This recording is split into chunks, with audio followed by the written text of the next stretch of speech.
बिस्मिल्लाहिर्रहमानिर्रहीम। स्टूडेंट्स, हम chapter 5 discuss कर रहे थे डिज़ाइनिंग वेबसाइट के हवाले से। बेटा, हमने जो टॉपिक डिस्कस किया था इंट्रोडक्शन टू एचटीएमएल था, उसके हमने 5.1.1 एंड 5.1.2 टॉपिक हमने डिस्कस कर लिया है लास्ट लेक्चर में।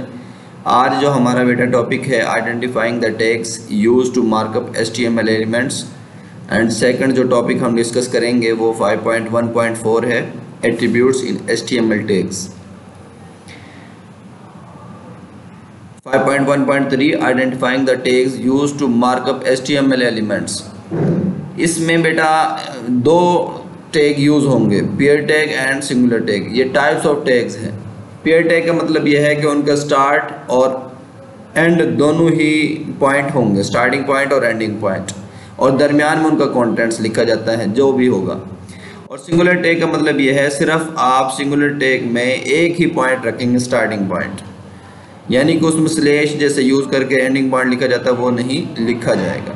अब जैसे यहाँ पे लिखा हुआ most of the tags in HTML are paired tags, they consist of a start tag and end tag and context between them.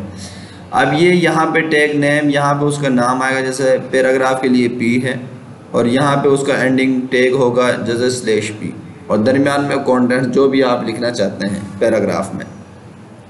ये उसकी एग्जांपल थी। इसके अलावा अगर आप यहाँ पे H1 हेडिंग के तौर पे लें, यहाँ कहें दिस इज़ फर्स्ट हेडिंग, और उसके बाद /H1, यानी कि आप ऐसा यूज़ कर सकते हैं H1 का टैग नेम की जगह पे। ठीक हो गया बेटा। ये आपका पेयर टैग होंगे जिनके आपका स्टार्टिंग पॉइंट भी हैं और एंडिंग पॉइंट भी हैं। और अगर सिंगुलर टैग की बात करें, some tags do not have closing tag, यानी कि इनमें एंडिंग पॉइंट क्लोजिंग टैग नहीं होगा। They are called singular tags are empty tags, they are simply written as tag name. सिर्फ इनको टैग नेम के तौर पर, जैसे अब ये है BR है, ब्रेक लाइन के लिए यूज़ होगा, HR है, हॉरिजॉन्टल लाइन के लिए यूज़ होगा, इनको सिर्फ सिंगल ही यूज़ किया जाएगा, यानी कि इनमें आपके पास क्लोजिंग टैग नहीं होते। ये दोनों में डिफरेंशिएट बेटा आपने डेफिनेशन याद करनी है, इंपॉर्टेंट शॉर्ट क्वेश्चन है। सेकंड जो पॉइंट हमारे पास बेटा है, हमारा जो टॉपिक है 5.1.4 एट्रीब्यूट्स इन HTML टैग्स। एट्रीब्यूट्स इन HTML टैग्स के हवाले से बात करें तो एट्रीब्यूट्स में बेटा मैंने यहाँ पे कुछ इनकी एट्रीब्यूट्स के पॉइंट्स लिखे हैं, आप देख सकते हैं। फर्स्ट पॉइंट है all HTML elements can have attributes. हर जो HTML एलिमेंट है उसके एट्रीब्यूट्स हो सकते हैं। Attributes provide additional information about elements के हवाले से एडिशनल इंफॉर्मेशन प्रोवाइड करता है। Attributes are always specified in start tag, in the start tag. Attributes जो है वो हमेशा कहाँ स्पेसिफाई किया जाता है, स्टार्ट टैग में। मैं ये अभी आपको प्रैक्टिकली तौर पे भी दिखाऊंगा, करके हम प्रैक्टिकल इसका करेंगे। Attributes usually come in name value pairs like name is equal to value. कोई भी वैल्यू, हर एट्रीब्यूट का जो जिस एलिमेंट के लिए हम एट्रीब्यूट यूज़ कर रहे हैं उसको कोई ना कोई वैल्यू दी जाती है। अब जैसे उसका साइज़ लेना चाहते हैं, विड्थ लेना चाहते हैं, हाइट लेना चाहते हैं, ये डिफरेंट वैल्यूज़ के तौर पे ही कलर लेना चाहते हैं, ये आप जो एट्रीब्यूट्स के जो नाम है उसको वैल्यू आप देना चाहते हैं तो आप ऐसे देंगे। तो बेटा यहाँ पे लिखा हुआ है attributes are the properties associated with tags, they provide some information with respect to a specific tag. Each attribute is given a value. Generally, a tag with attributes is written as tag name, attribute 1 is equal to value, attribute 2 is equal to value, and so on, जितने भी आप attributes लेना चाहते हैं। For example, जैसे अब आपने paragraph के लिए ये यूज़ किया P align is equal to centre, यानी कि पैराग्राफ आप लेंगे उसकी अलाइनमेंट आपने सेंटर रखी है। आप इसको लेफ्ट राइट एंड जस्टिफाई कोई भी यूज़ कर सकते हैं। अलाइनमेंट यहाँ पे आपने सिर्फ लिखना है, इसका मैं प्रैक्टिकली आपको करके दिखाऊंगा। और यहाँ पे उसने पैराग्राफ में कंटेंट वर्ड लिया है, यहाँ पे आप कोई भी वर्ड लिख सकते हैं, कंटेंट के अलावा कुछ और भी लिखना चाहते हैं वो लिख सकते हैं। Shows the content of a paragraph at centre with respect to left and right margins. Left to right margin यानी ये बिल्कुल सेंटर में हो गए हैं आपके कंटेंट्स जो आपने पैराग्राफ में लिए हैं। बेटा ये हमारे दो टॉपिक थे, एट्रीब्यूट्स इन HTML टैग। कंप्लीट आप पैराग्राफ याद करेंगे, उसकी एग्जांपल भी याद करेंगे। अब मैं आपको दिखाऊंगा ये प्रैक्टिकली तौर पे हम कैसे परफॉर्म कर सकते हैं। ये बेटा मैंने लास्ट लेक्चर में भी बताया था कि स्टार्ट के बटन पे जाएंगे, नोटपैड ओपन करेंगे। नोटपैड ओपन करने के बाद ये मैंने कुछ पेस्ट किया है इस पर। पेस्ट करने के मकसद ये है कि सिर्फ आपका जो टाइम है वो सेव हो, और ये इसमें जो जितनी भी चीज़ें हैं टैग के हवाले से, एट्रीब्यूट्स के हवाले से, वो मैंने लिखी हैं, वो मैं इंशाल्लाह समझाऊंगा इसी लेक्चर में। बेटा आप ये देख सकते हैं लास्ट लेक्चर में भी मैंने ये आपको बताया था कि हमने इसको सेव करना है। अब ये फ़ाइल लिखा हुआ है सेव एज पे, मैं गया सेव एज पे जाने के बाद लास्ट लेक्चर में मैंने ये बताया था कि इसको कोई नाम देंगे। फ़र्ज़ करें मैं इसका नाम एट्रीब्यूट्स, और इसका नाम मैंने एट्रीब्यूट .html रखा है। उसके बाद ये मैंने बताया था कि यहाँ से आपने ऑल फाइल्स को करना है। ऑल फाइल करने के बाद सेव होगा, ये हमारा ये डॉक्यूमेंट जो है उस पर डेस्कटॉप पे ही सेव हो गया है। अब हमने इसकी आउटपुट देखनी है कि इसकी आउटपुट क्या है। बेटा आप ये देख सकते हैं इसकी आउटपुट, मैंने यहाँ पे इस डॉक्यूमेंट को सेव किया, ये हमारे पास एट्रीब्यूट्स। अब ये आपके सामने उसका रिज़ल्ट है, जो कोड मैंने यहाँ पे ये लिखा हुआ है, ये आप बेटा देख सकते हैं।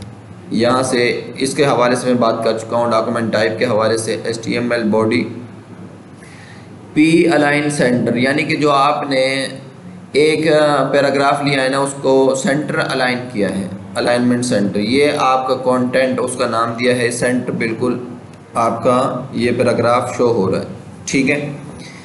ये एक अलाइनमेंट उसको एट्रीब्यूट, जैसे हम कह रहे थे ना वैल्यू दी जाती है, सेंटर उसको एक वैल्यू दी गई है।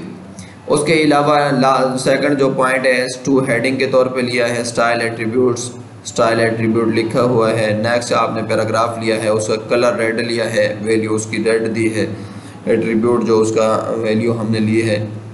उसके बाद बेटा हमारे पास S2 here HRE here reference attributes जो है उसको आपने यूज़ किया है, और उसकी मैंने आपको लिंक बनाया है https www.google.com विजिट गूगल। अब आप जब इस पर क्लिक करेंगे ना तो ये डायरेक्ट गूगल पे ओपन करेगा। ये एक लिंक क्रिएट किया है हमने इसमें, और उसको एज एट्रीब्यूट्स के तौर पे ही हमने लिया है।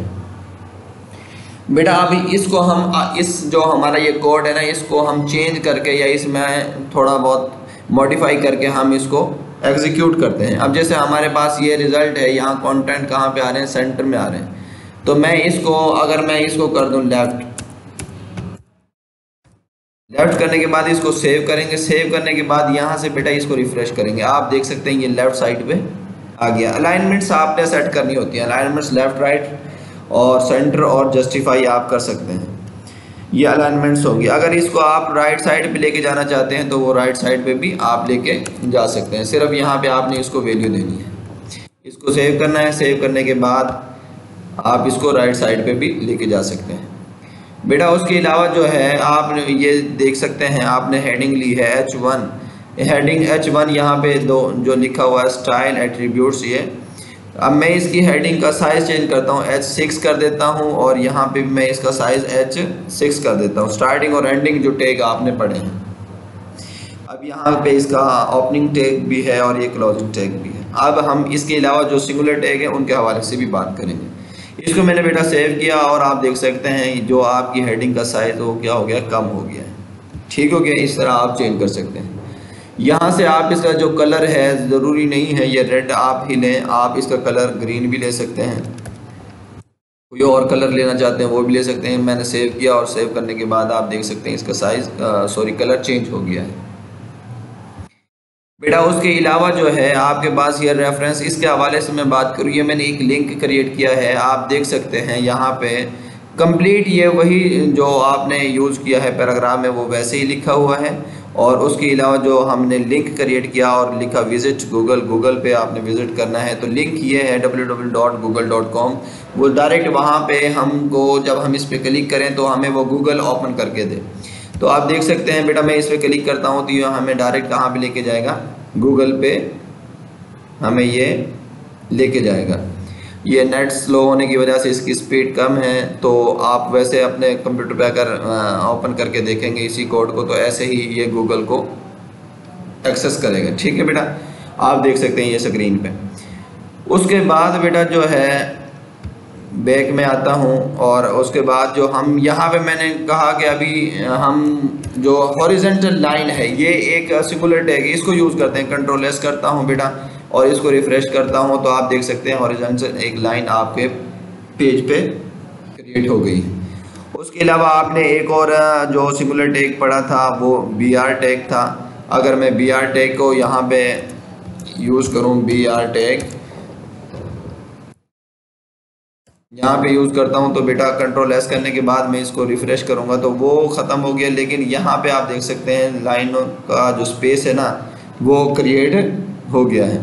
दोबारा से मैं आपको एक और दफ़ा BR करके मतलब इसको दिखाता हूँ। BR ये आपने यूज़ किया और उसके बाद आप देख सकते हैं बेटा रिफ़्रेश किया आपने।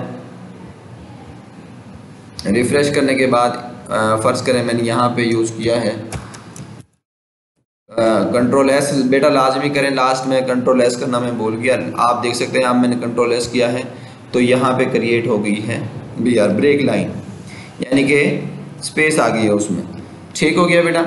ये आपके कुछ जो एट्रीब्यूट्स के हवाले से आपने लास्ट इस अपनी बुक पे पेज नंबर 10 पे आपने डिस्कस किया है, पढ़ा था, उसके हवाले से मैंने इसका प्रैक्टिकल करवाया। बेटा ये कंप्लीट आप ऐसे ही याद करेंगे और इसको प्रैक्टिकली तौर पे भी परफॉर्म करेंगे।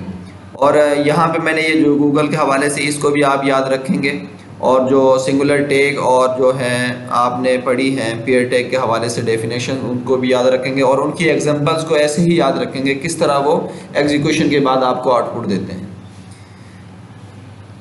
नेक्स्ट लेक्चर में इंशाल्लाह हम डिस्कस नेक्स्ट टॉपिक को करेंगे। अगर किसी बच्चे को कोई कन्फ्यूज़न है तो वो मुझसे यूट्यूब चैनल के ज़रिए से भी बेटा पूछ सकता है।